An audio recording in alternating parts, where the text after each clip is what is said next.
Friends, स्वागत है आपका आपके अपने चैनल गौसिया ज्ञान भंडार में। और मैं हूं आपकी दोस्त गौसिया अयूबी। और कॉन्स्टिट्यूशनल लॉ की इस सीरीज़ में आज हम लोग बात करेंगे इंपॉर्टेंट टर्म्स के बारे में जो कि इंडियन प्रीएम्बल में, इंडियन कॉन्स्टिट्यूशन की प्रीएम्बल में यूज़ हुए हैं।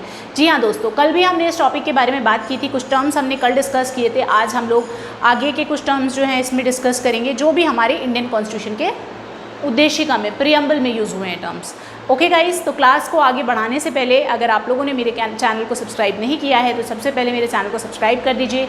वीडियो पसंद आए तो लाइक कीजिएगा एंड शेयर करना भी मत भूलिएगा। तो गाइस चलते हैं अपनी क्लास की तरफ। तो गाइस इसमें जो टर्म है हमारा, आपने देखा होगा एक टर्म आता है हमारा जस्टिस के। इंडियन कॉन्स्टिट्यूशन में हमें जस्टिस, प्रीएम्बल हमें बताती है जस्टिस के बारे में, ठीक है। तो इंडियन कॉन्स्टिट्यूशन इंश्योर करती है 3 तरह का जस्टिस, 3 काइंड ऑफ जस्टिस ये देती है। पहला आ गया हमारा पॉलिटिकल, दूसरा हमारा आता है social justice and third is economic justice, right. तो देखते हैं पॉलिटिकल जस्टिस क्या कहता है। In India it is guaranteed bye universal adult suffrage without any sort of qualification. हम लोगों को पता है कि हमारे यहाँ पे हम लोगों को पॉलिटिकल राइट्स मिले हैं, ठीक है। इंडियन हमारा जो कॉन्स्टिट्यूशन है प्रीएम्बल में साफ तौर पे बता दिया गया है कि हमारे जो हैं पॉलिटिकल राइट्स जो हैं वो गारंटीड किए गए हैं हमारे कॉन्स्टिट्यूशन के अकॉर्डिंग। तो यूनिवर्सल अडल्ट सफरेज गारंटीड किया गया है बिना किसी सोर्ट ऑफ क्वालिफिकेशन के। हमें किसी क्वालिफिकेशन की ज़रूरत नहीं है उसमें। हम भारत के अगर नागरिक हैं तो हमें पॉलिटिकल राइट मिले हैं, हम लोगों को राइट टू वोट है, ठीक है। तो गाइज़ ये हमें कौन इंश्योर करता है? प्रीएम्बल इंश्योर करती है, हमारा संविधान हमें प्रोवाइड करता है। उसके बाद आ जाता है social justice. It means there is no discrimination. Social justice की बात हो रही है, सामाजिक न्याय की बात हो रही है, तो ये बताता है कि भाई कोई डिस्क्रिमिनेशन नहीं है। किस ग्राउंड पे? ग्राउंड क्या क्या है? On the ground of caste, religion, race, sex और प्लेस ऑफ बर्थ, ठीक है। ना तो किसी के साथ में कोई विभेद किया जाएगा कास्ट के बेस पे, ना ही उसका धर्म क्या है इस बेस पे, ना ही रेस के बेस पे, ठीक है। कहाँ से ओरिजिनेट है पर्सन, मूल वंश क्या है उसका, ठीक है, मेल है या फीमेल है, इस बेस पे कोई डिस्क्रिमिनेशन नहीं होगा। या फिर उसके प्लेस ऑफ बर्थ पे कि वो कहाँ पर पैदा हुआ है, ठीक है गाइस। और ये जो इंश्योर्ड हैं ये आर्टिकल्स हैं 15, 17 और 18।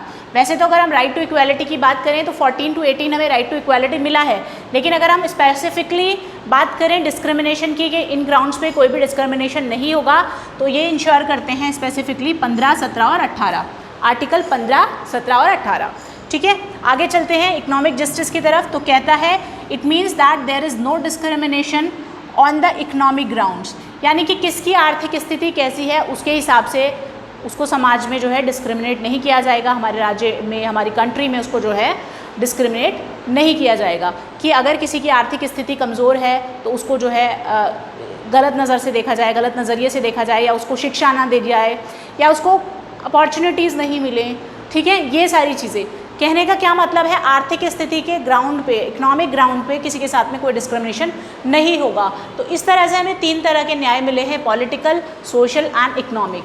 अब बात कर देते हैं हम लोग लिबर्टी की। लिबर्टी ऑफ थॉट हमें पता है कि हमें विचारों की, अभिव्यक्ति की, विश्वास की, धर्म की, हमारा फेथ क्या है, ठीक है, वर्शिप हम कर सकते हैं किसी की भी चाहें तो, ठीक है।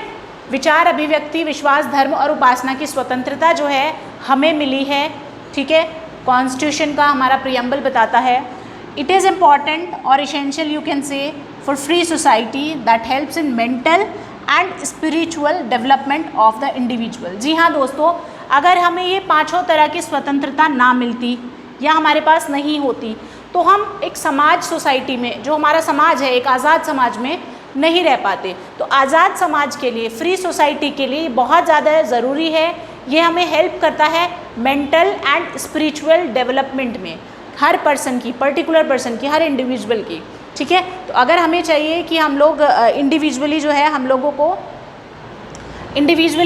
को मिले, क्या मिले, लिबर्टी मिले। किन चीज़ों की? इन 5 चीज़ों की। तभी हम लोग अपने मेंटल हेल्थ को और स्पिरिचुअल डेवलपमेंट को जो है हम आगे बढ़ा सकते हैं, डेवलप कर सकते हैं, ओके। उसके बाद इक्वालिटी की बात आ जाती है, हम पहले भी बात कर चुके हैं। तो हमें 2 तरह की इक्वालिटी मिली है, of status end of opportunity. ये फ्रेंच रिवॉल्यूशन से इसको संविधान ने जो है लेकर आया है ये कॉन्सेप्ट फ्रेंच रिवॉल्यूशन से। तो गाइज इक्वालिटी ऑफ स्टेटस और अपॉर्चुनिटी प्रोवाइड करता है हमारा कॉन्स्टिट्यूशन का प्रियम्बल। ओके, उसके बाद बात करते हैं फ्रेटर्निटी की। तो ये it is enshrined in the constitution that a sense of brotherhood prevails amongst all the sections of the people. ये जो प्रतिस्थापित किया गया है ये बताता है एक सेंस ऑफ ब्रदरहुड के बारे में, भाईचारे के बारे में। ठीक है, किन के बीच में? All sections of the people, लोगों के जितने भी सेक्शंस हैं, कोई भी सेक्शन है हमारे समाज का, हमारे इंडिया का, ठीक है, उसमें भाईचारे को बताता है कि सभी लोग जो हैं प्यार से रहें। ठीक है, यानी कि यूनिटी की बात करता है। ओके, सो आई होप ये सारे टर्म्स जो हैं आप लोगों को डिटेल में समझ आए होंगे। कल हम लोग बात करेंगे कि क्या कॉन्स्टिट्यूशन जो है संविधान की जो उद्देशिका है वो पार्ट है संविधान का या नहीं है। तो गाइज़ आई होप ये वीडियो आपको पसंद आया होगा। अगर आया हो पसंद आप लोगों को तो लाइक कीजिएगा, शेयर कीजिएगा और चैनल को सब्सक्राइब करना भी मत भूलिएगा। Thank you so much for watching. मुस्कुराते रहिए, खुश रहिए।